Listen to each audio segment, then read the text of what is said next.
அனைவருக்கும் அன்பான வணக்கங்கள். இது மகா பெரியவா சொன்னது யூடியூப் சேனல். 15/5/2024 வைகாசி மாதத்தின் 2ஆம் நாள் புதன்கிழமை அஷ்டமி திதி. இந்த நாள் அக்னி நட்சத்திரத்தின் 12ஆம் நாள்.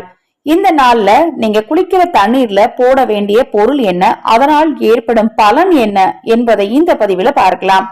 பதிவை பார்ப்பதற்கு முன் ஒரு சிறிய அறிவிப்பு. இந்த கல்வியாண்டில் ஆதரவற்ற குழந்தைகளுக்கு கல்விக்கு நீங்கள் உதவி செய்ய விரும்பினால் 9344692042 இந்த வாட்ஸ்அப் எண்ணுக்கு தொடர்பு கொள்ளுங்க.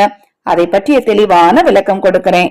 அக்னி நட்சத்திரத்தின் ஒவ்வொரு நாளும் நம்ம இந்த தாந்திரிகத்தை மேற்கொள்ளும் போது பாத்தீங்க அப்படின்னா சூரிய பகவானால் ஏற்படக்கூடிய தோஷங்களின் வீரியம் நமக்கு நிச்சயமாக குறையும்.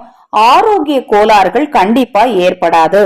குழந்தைகள் முதல் முதியவர்கள் வரை எல்லாருமே இந்த தாந்திரிகத்தை தாராளமா உபயோகம் செய்யலாம். அஷ்டமி திதியில புதன்கிழமையில வைகாசி மாதத்துல அக்னி நட்சத்திரத்தின் 12ஆவது நாள்ல நீங்க முதல்ல ஒரு சொம்பு நிறைக்க நீர் எடுத்துக்கோங்க. குளிக்கிறதுக்கு குறைஞ்சது ஒரு 10 நிமிஷத்துக்கு முன்னாடி ஒரு நிறை சொம்புல தண்ணீர் எடுத்துக்கோங்க.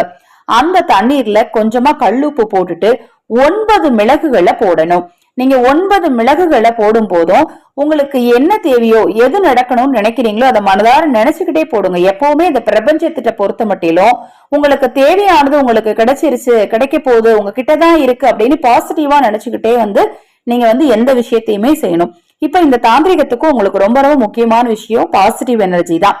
நீங்க ஒவ்வொரு மிளக போடும் போதும் உங்களுடைய தேவை என்னவோ, உங்களுடைய ஆசை என்னவோ, உங்களுடைய விருப்பம் என்னவோ அதெல்லாம் நினைச்சு அந்த நிறை சொம்புல போடுங்க. அடுத்தது கொஞ்சமா கல்லுப்பு, சும்மா ஒரு 2-3 கல்லுப்பு போட்டா கூட போதும். அடுத்தது ஒரு சிட்டிகை அளவுக்கு மஞ்சள் தூள். ஒரு 10 நிமிஷம் இந்த தண்ணீர் அந்த சொம்புலே இருக்கணும். முடிந்தால் உங்க வீட்டுல செப்பு பாத்திரம்னு சொல்லுவாங்க இல்லையா, அந்த செம்பு இருந்துச்சுன்னா எடுத்து யூஸ் பண்ணிக்கோங்க. இன்னுமே நல்லது. வெண்கலம் யூஸ் பண்ணலாம், பித்தளை யூஸ் பண்ணலாம். எக்காரணம் கொண்டு பிளாஸ்டிக் வேண்டாம். இப்ப அந்த தண்ணீரை மட்டும் எடுத்து நீங்க குளிக்கிற தண்ணீர்ல கலந்துக்கோங்க. கீழே மிளகு இருக்கும், உப்பு கரைஞ்சிரும், மிளகு இருக்கும். அந்த மிளகை மட்டும் எடுத்து கால்படாத இடத்துல அப்புறப்படுத்திடுங்க. இந்த ஒரு எளிமையான தாந்திரிக குளியல் முறையை அக்னி நட்சத்திரத்தின் 12ஆம் நாள் நீங்களும் செய்யுங்க, மற்றவர்களுக்கும் சொல்லுங்க.